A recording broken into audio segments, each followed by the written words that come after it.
So to save you guys a bit of a headache, if this is your last ring and you want to put a segmented base on there, you need to know the dimensions of your base, which this one is 4 3/4-ish, we'll say. And real simply, all you need is to divide that in half. So we'll go 4.75 divided by 2, and it's going to give me a number that I definitely am not going to like. 2.375, which is basically like 2 5/16 or something like that towards the center. So the reason that you need to know half of this is because you need pieces that are half of that, because you're cutting from basically here to the center of that. So 2 5/16 is that. Obviously we don't need it to be the full width of this, so we could just do it at 2 1/4.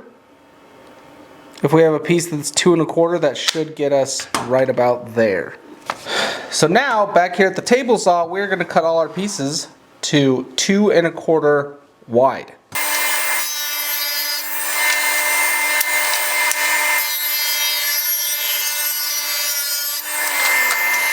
So 2 1/4 pieces, they sit on there, and I don't know if you guys can tell, they fit like just under and over. So we got a little bit of a lip there, which is perfect. And that's basically what we're going for, except for each one of these is going to be a triangle segment. So now for the really fun part, and by really fun I mean not fun at all, setting up your wedgie sled to cut the triangle segments for your base. There's got to be an easier way to do it. I just haven't come up with it yet, or seen anybody come up with it yet. Because basically you have to take your stock and cut it at a perfect triangle. So you want this piece to come to a point perfectly, basically.